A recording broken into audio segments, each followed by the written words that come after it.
Olá pessoal, sejam bem-vindos ao Cast dos Espíritos, um podcast segundo o Espiritismo. Eu sou o Rodolfo e hoje nós vamos continuar o episódio de filosofia sobre crença e racionalidade, não é isso, Valdir? Olá, ouvinte, hoje cumprimos uma promessa, retomamos o episódio sobre Espiritismo e racionalidade. Bom, vamos lá então. Que bom que a gente está cumprindo promessas. A gente não é muito de cumprir promessas, a gente não se importa muito com elas, né? Especialmente religiosamente falando. Mas de todo modo é legal que vocês estejam aí nos ouvindo e estejam esperando pelo nosso conteúdo e a gente fica muito feliz com isso. Não esqueçam, deem uma olhada na nossa página do Instagram. O YouTube está sempre super atualizado. Sigam lá, apertem o sininho, façam sua inscrição no canal e compartilhem os episódios que estão aí no seu player favorito de podcast em praticamente todos eles.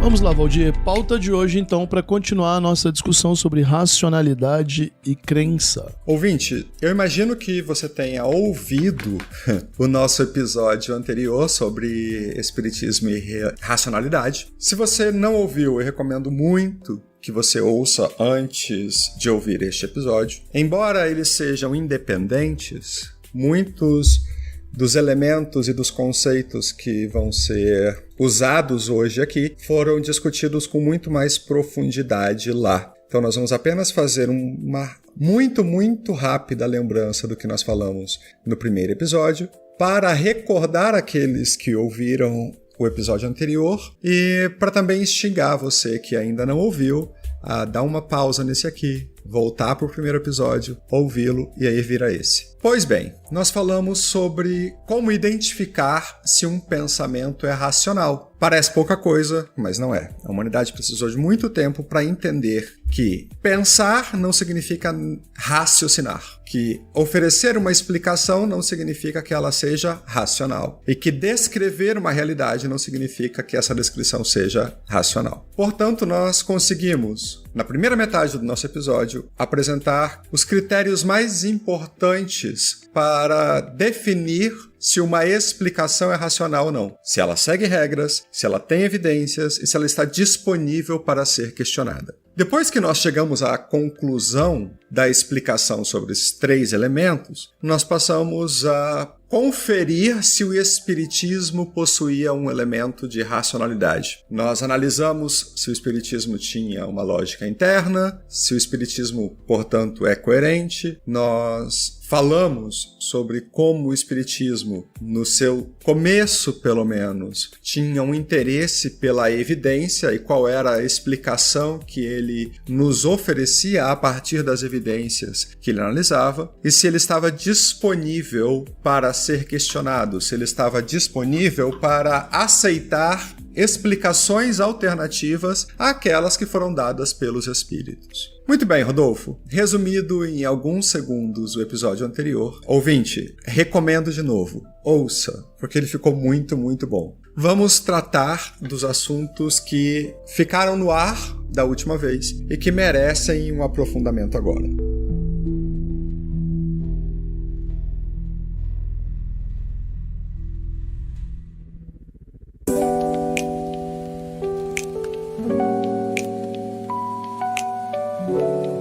Você usou no último episódio, Rod, com alguma frequência a ideia de sistema de crenças para o espiritismo. E eu fiquei curioso com uma coisa. Dá para uma crença ser racional? Então, Valdir, essa é a expectativa, né? A gente usa a palavra crença quando a gente pensa num tipo de convicção que a pessoa tem, que as pessoas podem nutrir. Ela não tem uma conotação muito racional. Assim, a história desse conceito não é muito racional. Quando você diz assim, cara, eu acredito nisso, você normalmente usa esse tipo de frase quando você não tem muitas evidências, ou não consegue provar. Mas eu não quero entrar aqui em muitos detalhes que podem chatear os nossos ouvintes, né? O mais importante aqui é saber o seguinte, que ao longo do século XX houve um movimento forte de pensadores da filosofia da religião, argumentando, construindo bons argumentos para defender que sistemas de crença religiosa poderiam ser sim racionais. E eles veem a racionalidade desse sistema possível, como nós discutimos no episódio anterior, na obediência a certas regras que estão presentes dentro do próprio sistema. Isso faz algum sentido porque a lógica, Valdir, a lógica, ela não tem a ver com a natureza, nem com o mundo aí fora. A lógica é um conjunto de regras que nós chamamos de formais. Elas têm a ver com o fato de você obedecer a certas regras para fazer um discurso funcionar bem, ser coerente. Por exemplo, se eu tenho uma afirmação que é maior, que contém elementos sobre uma quantidade ampla de possibilidades, e eu tiro de dentro desse balão, desse grupo, uma explicação menor, como por exemplo, se eu digo que todos os homens são mortais, essa é uma afirmação grande, ampla. Eu estou usando a palavra todos aí para dizer todos, todo mundo, né? Todos os seres humanos são mortais. É uma frase muito grande, certo? Se de dentro dessa frase eu digo o Valdir é um ser humano, e por fim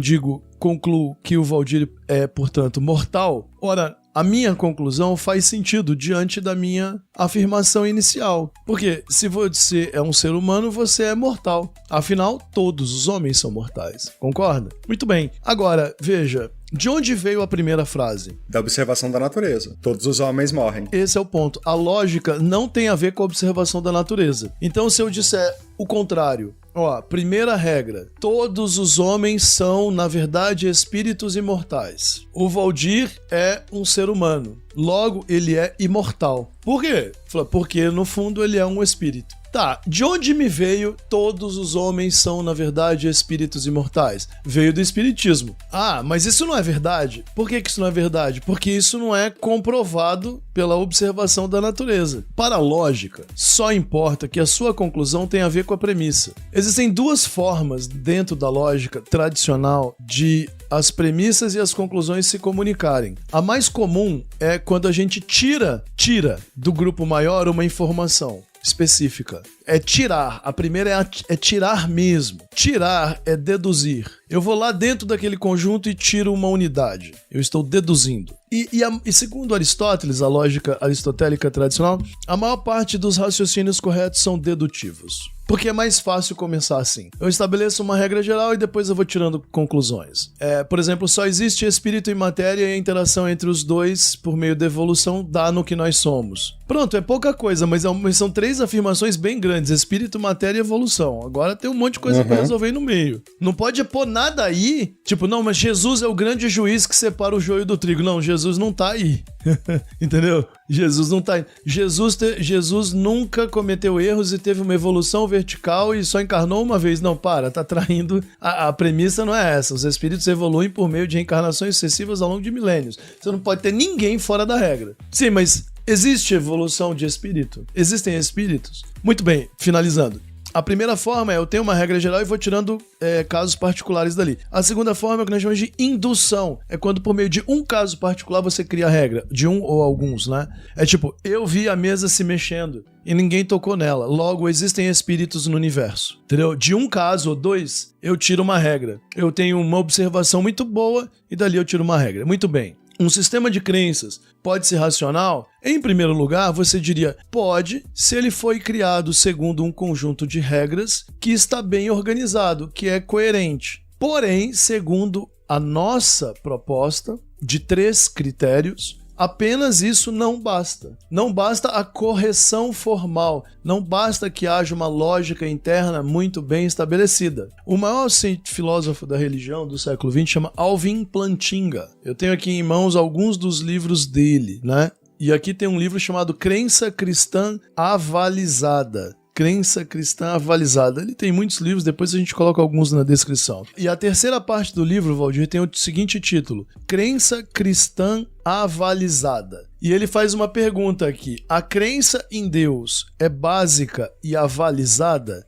E aí ele responde de 2 formas. Se essa crença for falsa, provavelmente não. Se ela for verdadeira, provavelmente sim. Por que tanto cuidado na linguagem? Porque quando a gente usa só lógica, as crenças podem ser internamente corretas ou incorretas. Mas, quando estamos nos referindo à realidade da natureza, as coisas são verdadeiras ou falsas. Mas para saber se as coisas são verdadeiras ou falsas, nós precisamos de evidências. aí só a lógica não basta. Certo. O Kardec estava no começo de todas as coisas não procurando uma religião ou uma explicação. Ele estava curioso, segundo as tradições do Espiritismo, com um evento que era comum na Paris do século XIX. E, ouvinte, dá para dizer que esse evento era comum? Até porque ele está descrito em jornais, ele está na literatura. Ele não é uma propriedade espírita. As mesas que dançam, voam, etc., eram uma atração de teatro bastante comum para o parisiense do século XIX.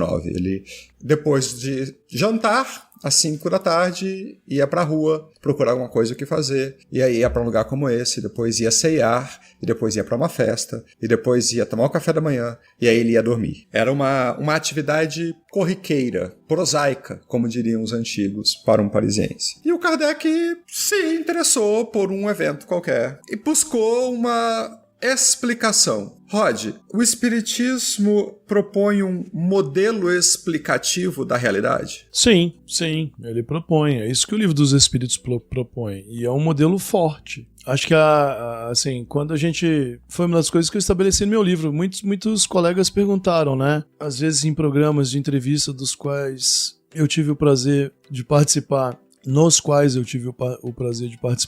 eles disseram assim, de onde você tirou essas 7 ideias básicas do Espiritismo, que elas, nos livros tradicionais a gente não encontra essas mesmas regras. Eu falei, tirei do Livro dos Espíritos. Não, mas é que faltou aqui, né? A gente geralmente usa várias outras. Eu falei, não, eu pensei nos elementos mínimos para uma teoria do Espiritismo. E assim, você não tem como fugir de, por exemplo, Espírito, Matéria e Deus. A interação entre Espírito e Matéria se dá por meio da evolução, ok? Então assim, esses 4 ditam as regras do sistema todo. Quase tudo pode ser explicado com esses 4. Eu diria que nós precisaríamos de só mais um para explicar o universo todo, segundo o Espiritismo. Nós precisaríamos de um certo conceito de moralidade, porque o Espiritismo, como uma crença que tem filiação, ele se preocupa muito com a ideia de que o universo possui uma espécie de sentido ético. Eu não tô falando aqui do cristianismo não, viu? Eu tô falando, por exemplo, de Platão e Sócrates, porque o Kardec deixa claro que os antecessores do Espiritismo não são Moisés. Pelo menos essa era uma ideia que o Kardec devia ter defendido mais a ferro e fogo, né? Ele abriu mão dela com o Evangelho segundo o Espiritismo depois.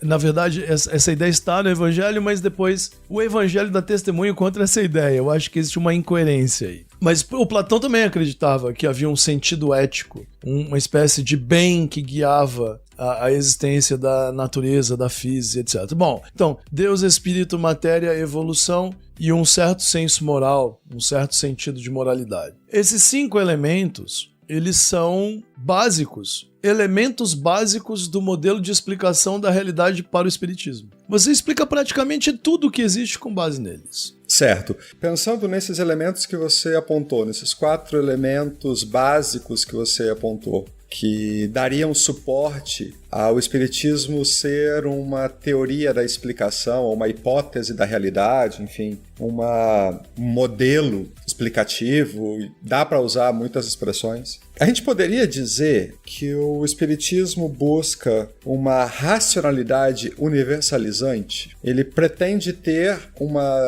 você falou agora há pouco, inclusive, no sentido ético, moral, que não é incomum para as religiões dizerem eu tenho toda a verdade, eu tenho toda a explicação necessária e a minha verdade, o meu Deus, os meus santos, os meus anjos, as minhas entidades, enfim, elas são a derradeira explicação sobre o mundo. Quando o Espiritismo está propondo um modelo explicativo, e você acrescentou agora a ideia de Deus, Espírito e Matéria, um sentido ético, ele também estaria cumprindo com essa vocação natural, digamos assim, para todas as religiões de querer ser universalizante nas suas propostas? Veja, na medida em que o Espiritismo possui um modelo explicativo para o universo, esse modelo explicativo para o universo é totalizante. Ele inclui, por exemplo, a existência dos cristãos, muçulmanos e etc. O que basicamente implica afirmar que se você acredita no Gênesis bíblico, você está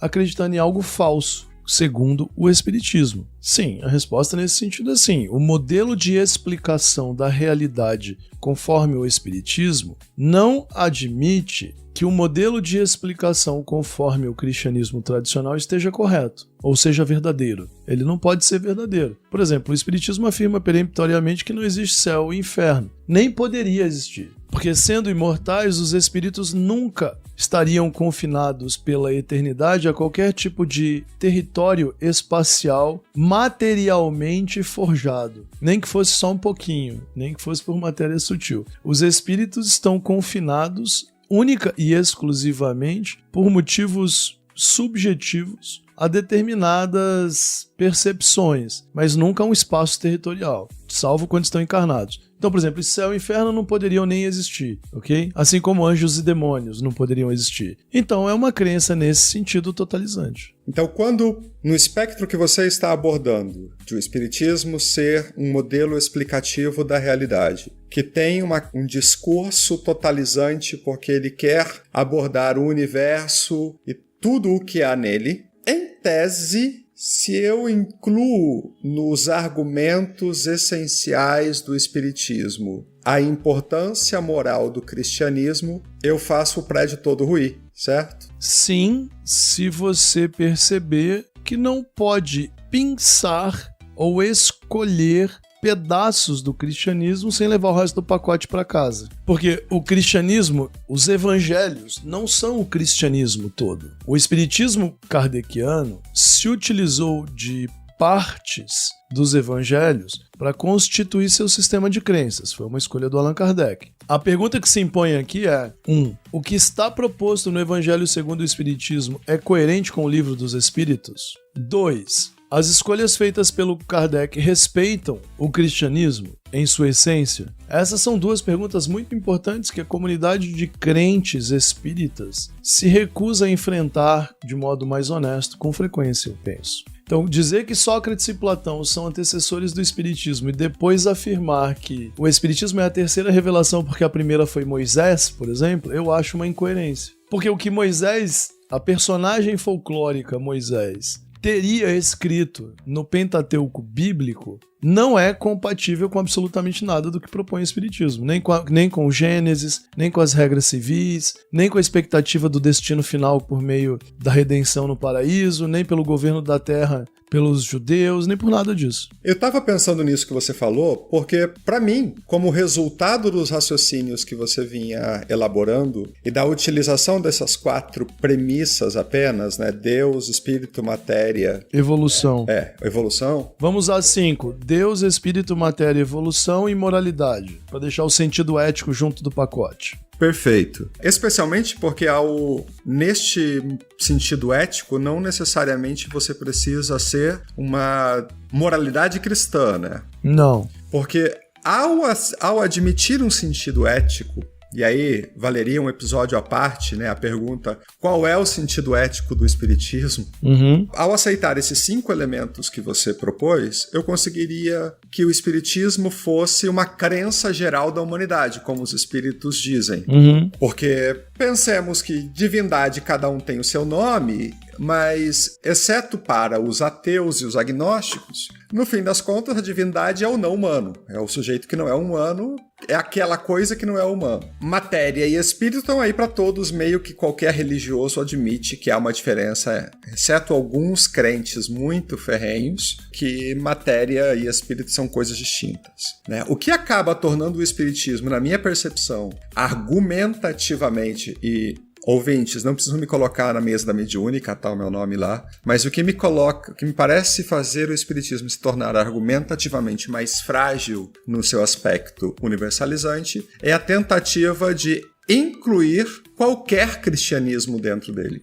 Ao tentar propor a ideia de que o cristianismo é um elemento essencial, me parece que eu enfraqueço a noção universalizante do pensamento espírita. Porque, em tese, esse pensamento deveria funcionar até para os judeus, ou para os muçulmanos, como você citou, ou para os brahmanistas, ou para os shintoístas, os confucionistas, enfim. E se eu incluir o cristianismo nessa discussão, se eu incluir o cristianismo como uma premissa essencial do espiritismo, como um elemento essencial do espiritismo, eu perco esta capacidade universalizante. Sim. Tá errado esse raciocínio? Não. E esse é um problema. O ponto ponto primordial é esse. A gente tem não só no espiritismo brasileiro que se transformou numa religião tradicional, mas já dentro da codificação proposta por Kardec, uma ameaça de incoerência. Uma ameaça à lógica do sistema, porque a crença em Jesus é uma crença particular. A aposta é a seguinte: os ensinamentos de Jesus são universais. Seria essa. Mas aí, essa aposta é uma aposta muito arriscada, porque isso não é verdade, para começar. Os elementos éticos do Evangelho não são inovadores no Evangelho, salvo 1 ou 2. E o conjunto ético espírita não é formado por apenas 1 ou 2. Eu arriscaria dizer, por exemplo, que o perdão das ofensas, num sentido universal, é uma coisa muito cristã dos Evangelhos. Mas não é apenas lá que isso pode ser encontrado. Mas embora seja um elemento muito forte do cristianismo, a gente costuma falar muito, por exemplo, do apelo à irmandade ou à fraternidade universal. Ora, mas o próprio cristianismo,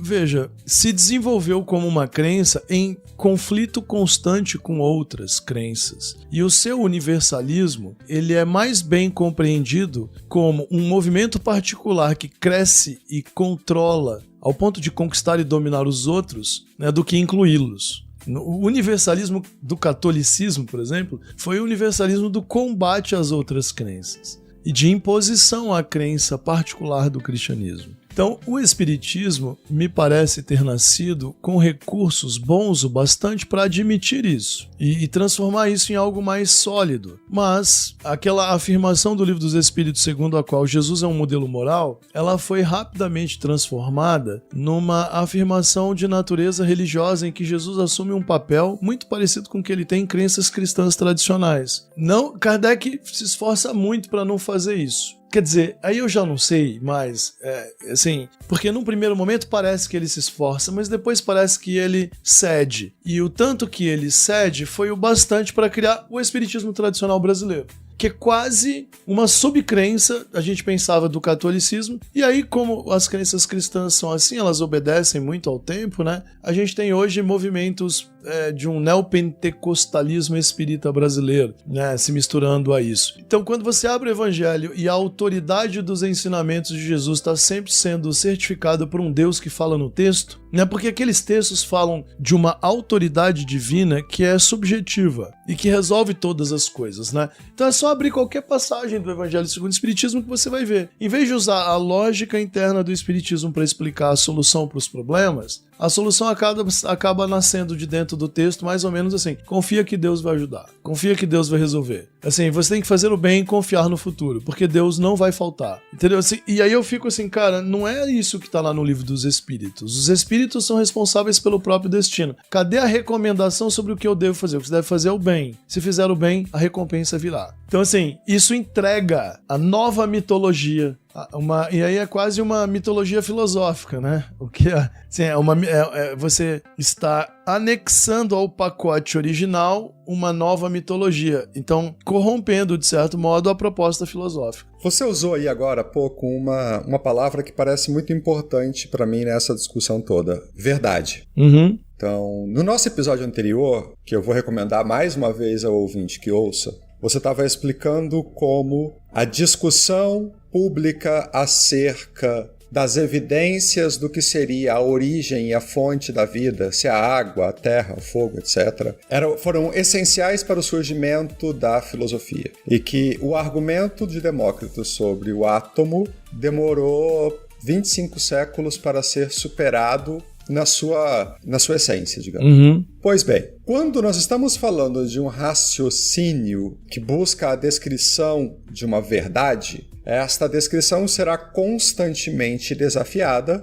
e ela poderá ser superada com o passar do tempo por novos argumentos e novas evidências que vão demonstrar que ela não é verdadeira, né? Parece que essa é a essência do que você queria dizer naquele instante no nosso episódio passado. Eu tenho uma sensação de que o espiritismo não propõe um argumento, ou melhor, de que o movimento espírita ou o espiritismo pós-Kardec não propõe uma verdade que está disponível à argumentação, mas ele apresenta uma verdade absoluta e incontestável e que precisa ser provada e reprovada, argumentada e reargumentada a cada geração para comprovar que ela é verdadeira. Minhas suspeitas fazem sentido? Valdir, toda crença em tese deveria fazer isso, mas assim, em especial as que se referem à realidade. Quando você usa a palavra verdade, como a gente falou mais cedo, você está sempre se referindo a uma realidade que você pode acessar, ok? Pela razão ou por evidências. Toda crença que faz afirmações muito fortes sobre a Constituição e a explicação da realidade está sempre precisando, de tempos em tempos, voltar a se confirmar diante das pessoas, né? Diante do estágio do nosso conhecimento, ok? Claro, quando você tem uma religião muito tradicional, ela foge disso de tudo que é jeito, porque ela estabeleceu suas premissas com base num discurso inquestionável. Como, por exemplo, vamos lá, o modelo ideal aqui seria o judaísmo hebraico, o judaísmo de Moisés. Os fundamentos da crença mosaica. É inacessível, e além de inacessível, é inquestionável. Então, tudo bem, judeus e cristãos fazem um certo esforço com coisas como arqueologia bíblica. Não, tem aqui um pedaço da história que comprova o que está na Bíblia. Mas ao mesmo tempo eles fogem ao máximo de ter que fazer isso. Por quê? Porque esse é o tipo de coisa que pode derrubar o seu sistema. Você achei um pedaço de um muro de uma cidade, mas ao mesmo tempo, se eu encontrar aqui estátuas de deuses hindus enterrados nesse mesmo lugar há mais tempo, vocês vão dizer o que depois?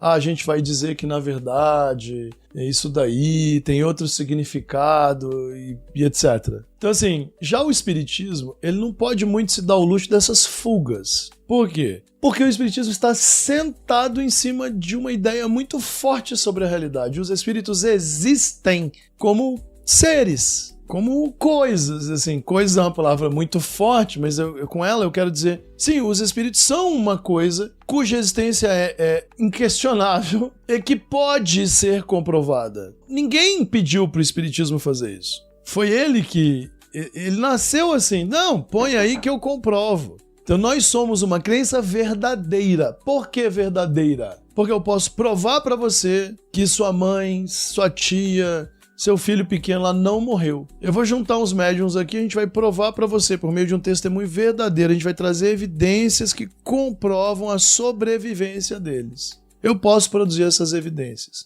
Então, a relação estabelecida com as evidências é de tal modo constitutiva da crença espírita que o espiritismo não pode se dar aos luxos epistemológicos que são comuns nas outras religiões. E achei um pedaço de um muro antigo, confirmou nossa crença. Desenterramos ícones politeístas. Não, na verdade, esse pessoal aí, isso não é bem assim, não foi isso que Moisés quis dizer, entendeu? Essa terra isso aí foi habitado também em outras... Eu não sei, tem algo errado aí, mas Deus sabe o que faz. O espiritismo não pode usar desse subterfúgio, não deveria poder, né? Então, aí temos um desafio. Pelo que nós estamos caminhando para o encerramento dessa conversa que tinha por finalidade exaurir o nosso episódio anterior. Mas pelo que você está comentando, então, o espiritismo nasce com uma pretensão de ciência. Ele pretende descrever uma realidade respeitando os mesmos parâmetros que qualquer outra coisa não espírita. Então, assim como a biologia queria demonstrar que se você misturasse camiseta suada com um queijo e trancasse num quarto por uma semana, iria nascer baratas na biogênese, e o espiritismo queria provar que os espíritos existem. Isso. Beleza, essa parte ficou bem clara pra gente. A parte 2 é que parece, pra mim, a mais triste num certo sentido. É que, ao cruzar o Atlântico, o espiritismo resolve alterar a sua essência. Ele deixa de ser um coletivo de pessoas em busca da análise das evidências para uma explicação racional, para se tornar um coletivo de pessoas em busca de uma norma moral para a boa experiência da vida e a salvação do pós-vida. Parece que, no fim das contas, ao sair da França e ao vir para o Brasil, o Espiritismo troca a sua razão essencial, digamos assim. A busca racional pela explicação das evidências para a fundamentação mitológica da vida correta. Este raciocínio é coerente? Sim, ele faz sentido, contudo eu não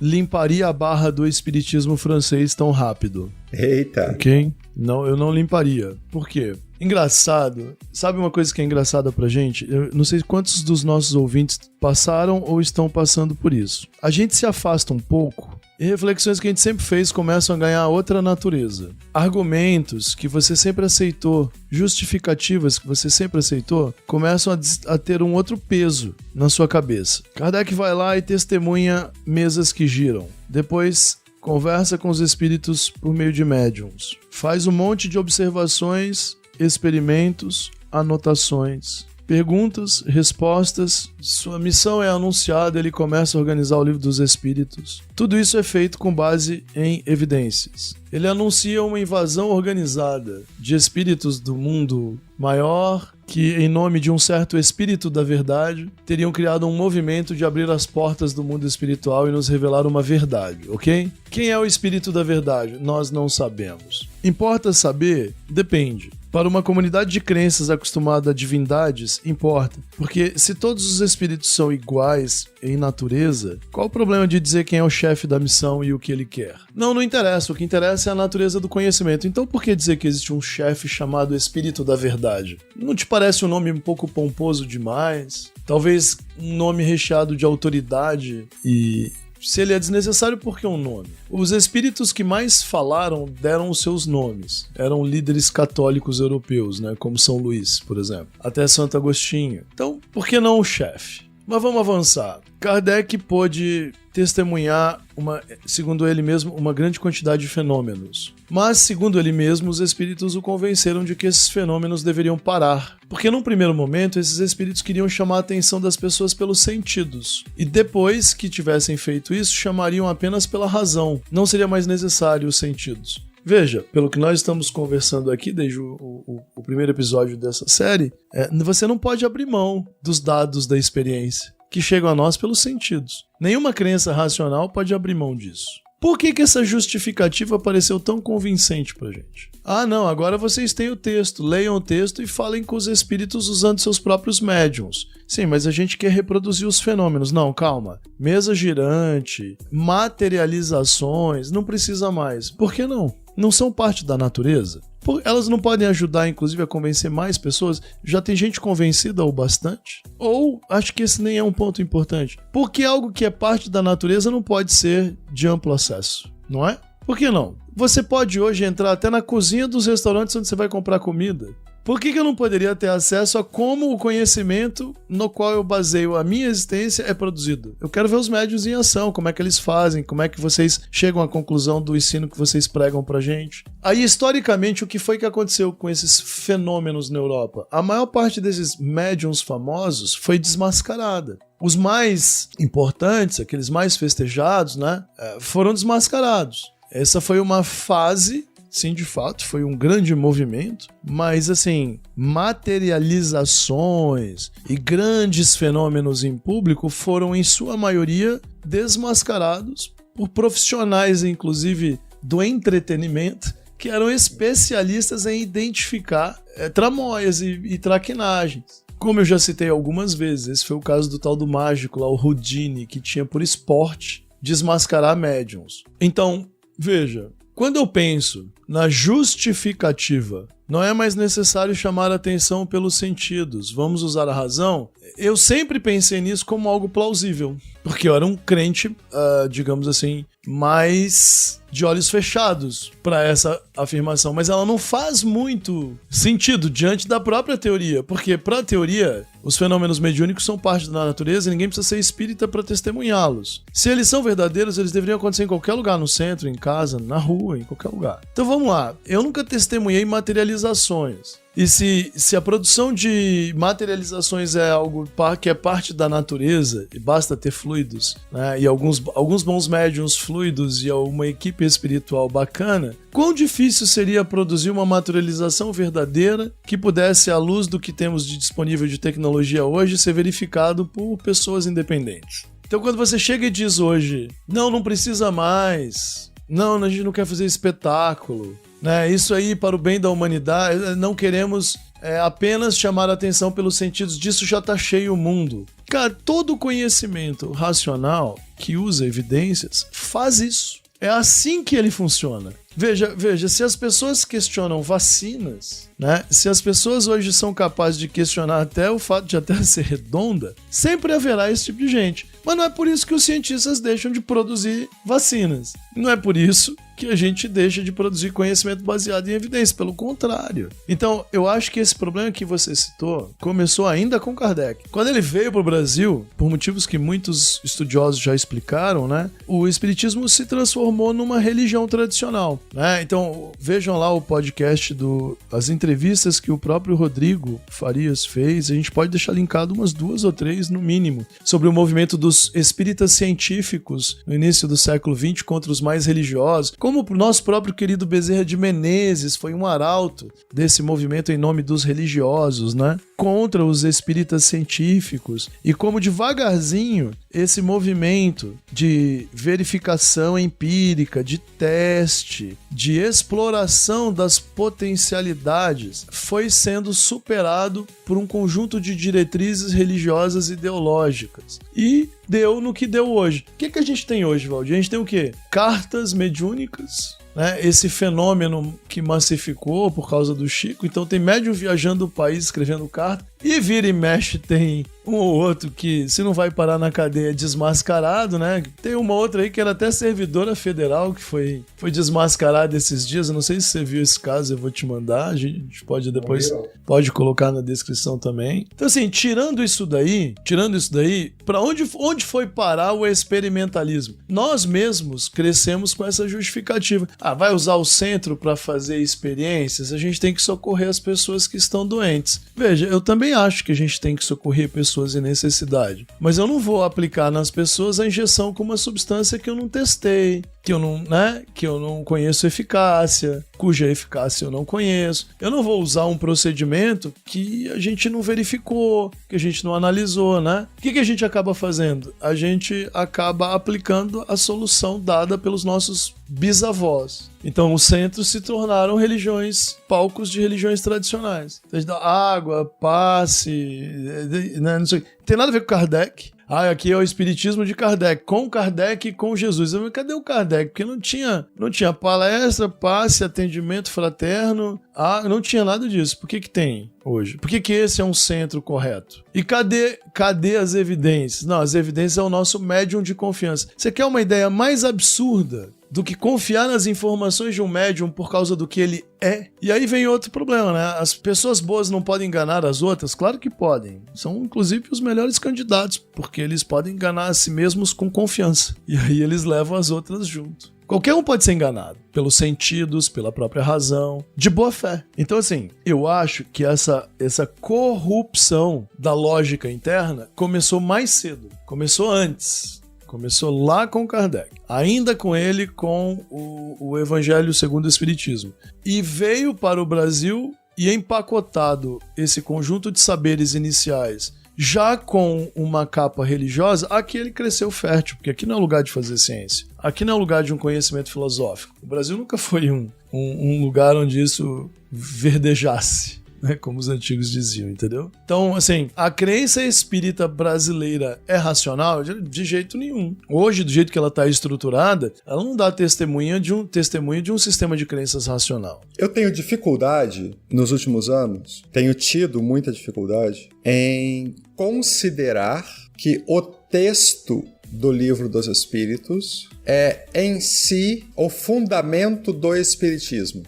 Os espíritas consideram os 5 livros organizados pelo Kardec, mais o que é o espiritismo, como elementos fundamentais da doutrina espírita. E embora haja a discussão ou o argumento de que se eles forem provados errados pela ciência, eles vão ficar com a ciência, eu tenho muitas dúvidas disso. Eu duvido muito que os espíritas venham a ficar ao lado da ciência contra o texto do Livro dos Espíritos. Mas eu tenho pelo menos uma sensação de uma incoerência fundamental na existência de um texto estático do Livro dos Espíritos e de ele ter pretensões científicas. Porque, para mim, depois do que você explicou no primeiro episódio, o elemento natural da ciência, em razão da sua questionabilidade, o elemento essencial da razão, está no fato de que ela vai se alterar com o passar dos tempos. A descrição da realidade irá se alterar com o passar dos tempos. Porque, em tese, não há uma definição absoluta sobre um fato científico que nunca será questionado. Então, soubemos, por Demócrito, que havia um átomo. Descobrimos no século XX que o que ele chamou de átomo podia ser quebrado em partículas menores. E hoje nós suspeitamos que essas partículas, nem elas sequer existam, que talvez sejam vibrações num campo específico do universo que geram o surgimento de algumas dessas alterações, etc, etc. A natureza, me parece, da descrição de um fenômeno é que essa descrição se altere com o passar dos tempos, não sendo uma verdade absoluta e estática. E quando nós admitimos o texto do Livro dos Espíritos como uma verdade absoluta ou uma verdade estática, isto me parece antirracional. O que me agrada no Livro dos Espíritos ou no Espiritismo como doutrina ou como descrição da realidade, hipótese da realidade, que estava falando, tem mais a ver com a postura do Kardec de observo um desconhecido, tento retirar daí uma análise, uma explicação, e esta explicação é: existe a vida após a morte, ou existe a vida além da matéria. E no fundo, o que me agrada no Espiritismo não é o texto revelatório do Livro dos Espíritos,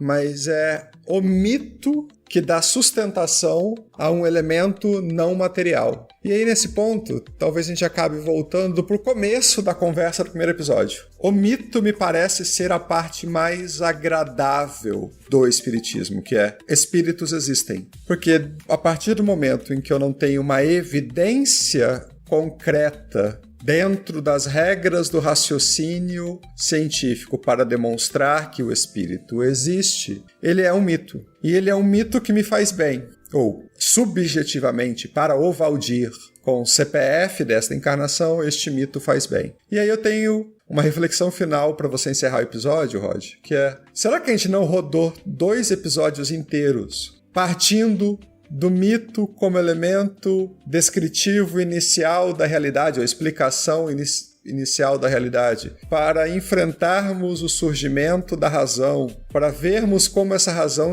como o espiritismo se relaciona com essa razão, simplesmente para eu terminar o 2º episódio me sentindo feliz e acolhido por um mito? Veja, a religião venceu, e ela não venceu à toa, ela produz conforto. Os mitos também fazem isso. Mas existe uma forma de salvar a sua abordagem, dar um sentido positivo a ela, que é a seguinte: mitos podem comunicar conhecimento? Podem. Fábulas podem comunicar conhecimento? Podem. Parábolas podem. Literatura pode comunicar conhecimento? Pode. Arte pode, também pode. Esse conhecimento pode ser tão útil e tão importante que ele seja tão importante quanto saber, por exemplo, sobre a lei da gravidade. Olha, é muito importante para os seres humanos que eles se sintam próximos uns dos outros, que eles tenham empatia, que eles não sejam muito violentos, nem muito agressivos, que eles sejam felizes e se sintam bem. O ponto aqui é aonde nós esperamos chegar. É o valor que nós damos a cada tipo de conhecimento. Tem até uma palavra mais chique para isso, com a qual nós somos familiarizados, que é a validade. No fundo é valor. O problema todo aqui é um problema de valor. Nós precisamos de mitos para viver? Sim. Mitos podem ser bons? Podem. Qual valor o mito tem, um conhecimento originado, por exemplo, não só em mitos, mas na arte? Diante da necessidade de subir um carro no macaco hidráulico para consertar um defeito? Zero. E se eu tiver dor de dente? Zero. Se eu tiver um câncer? Zero. Agora, você tem que acreditar em mitos para manter um casamento por 30 anos, entendeu? Você, para torcer pro teu time, tu tem que... Mais que isso, assim, para confiar em deixar o seu dinheiro no banco, você vai ter que ter uma confiança num nível de abstração muito elevado. Muito elevado. O nível de abstração envolvido na ideia de crédito, de dinheiro, moeda e crédito, é altíssimo. Tanto que tudo cai por terra porque os três doidos fazem uma coisa errada. O ponto aqui todo é o valor mesmo, sabe? É a escala de valores, assim. Eu não acho que o caminho correto com relação à existência do espírito seja pensar especificamente em mitos, embora eu defenda que seja possível, eu acabei de dar esse testemunho, retirar conhecimento útil e valioso. Eu estou citando a literatura e a arte, que nós adoramos literatura, e a literatura ela não tem nenhum compromisso com a veracidade. E ela é muito importante, porque ela comunica saberes, ela provê esperança, ela faz a gente sentir um bicho mais esperto, amor pelas coisas, ela faz a gente querer viver. A literatura produz um monte de efeitos que laboratório científico algum consegue produzir, ok? Mas o ponto aqui é que se eu tenho um conjunto de crenças que afirma para mim que é possível curar uma doença impondo as mãos, rezando ou tomando água, eu tenho um problema de valores e do valor atribuído àquele conhecimento. Então, eu diria, para salvar a sua reflexão, que no caso da existência do espírito, a melhor abordagem possível dentro disso que a gente está discutindo, talvez seja uma abordagem filosófica especulativa. É que o cristão, ele é apegado demais à ideia de uma verdade absoluta, né? O cristão é um ser metafísico por natureza. Assim, ele é uma criança metafísica. Ele acredita. Assim como ele acredita na existência da mesa, do copo, da cadeira, ele acredita no juízo final, ele acredita num Deus interventor, ele acredita na realidade dos anjos, dos mistérios, do não sei o que, entendeu?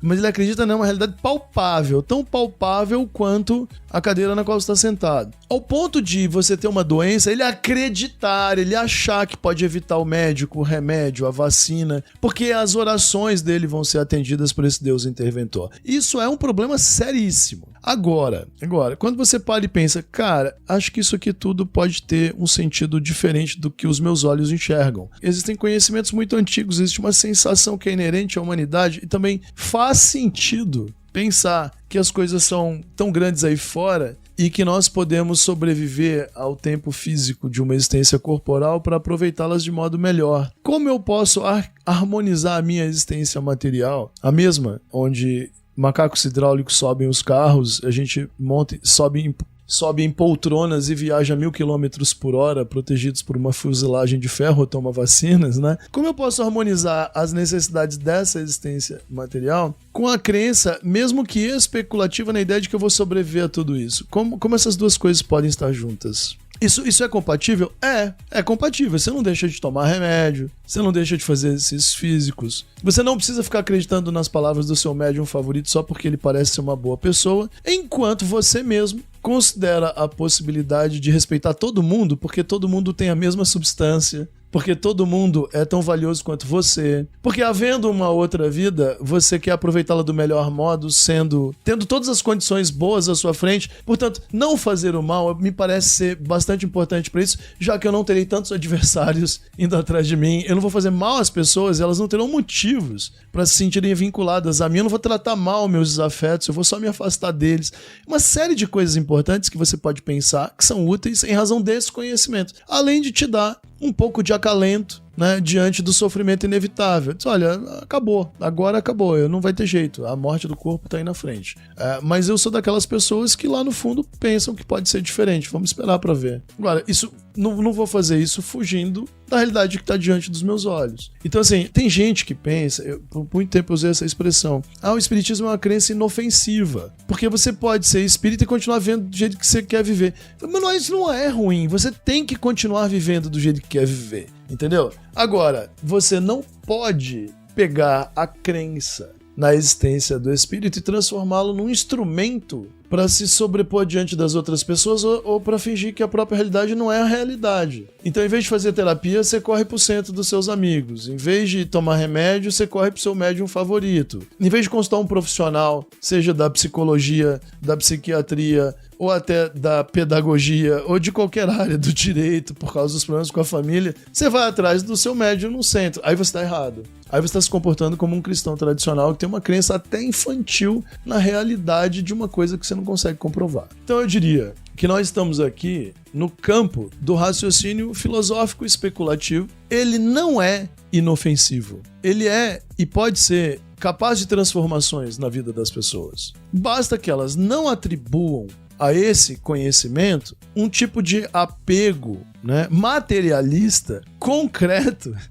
Porque é engraçado, né? Pensar no cristão como um materialista. Mas se você acredita que tem um Deus sentado num trono separando o joio do trigo, você é um materialista. Entendeu? Lá no fim das contas, você é um materialista. Você está transformando o que seria uma realidade espiritual muito maior apenas num segundo estágio dessa que está debaixo dos seus olhos, baseado em livros medievais. Então, tem como tirar conforto? Cara, é a mesma coisa, você tira conforto da literatura, você tira conforto da arte, né? A gente não tira conforto do afeto, da amizade, do amor. Então dá pra tirar desse conhecimento sem ficar brigando com as pessoas na ponta da faca pra dizer que aquilo é mais real que o real. Não precisa. É desnecessário. É desnecessário. Não precisa confessar na igreja. Não precisa se apresentar diante dos outros. Não precisa da instituição. Né? Não precisa. Elas podem estar lá para ajudar quem precisa delas, mas se você acha que não precisa, para você não precisa também. Não é necessário.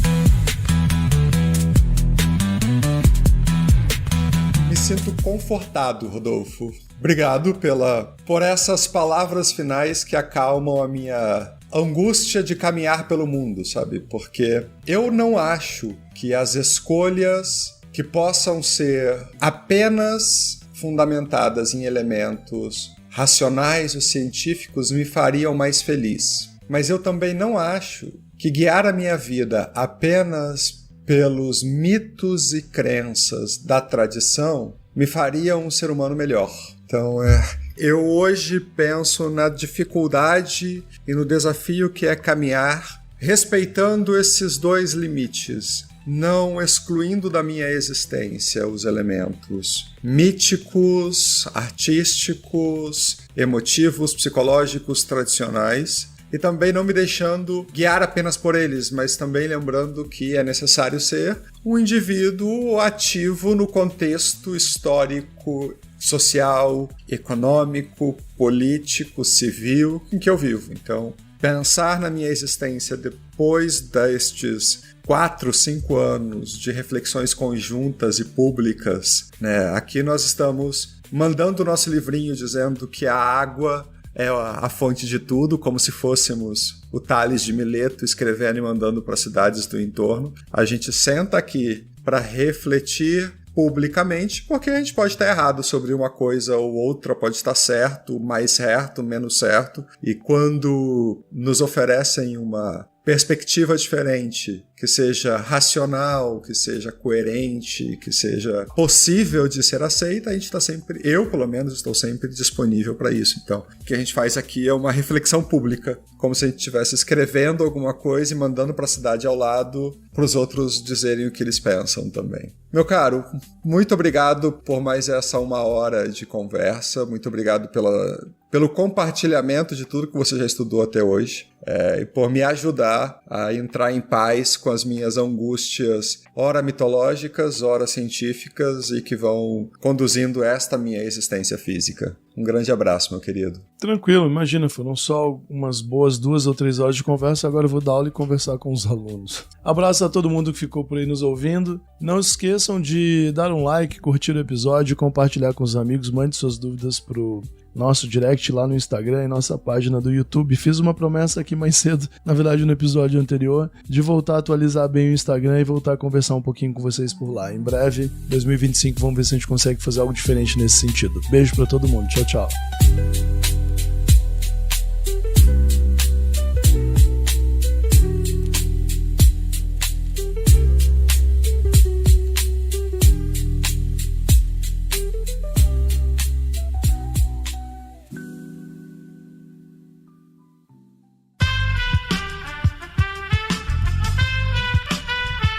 Esse podcast foi editado por Aerolitos Edição Inteligente.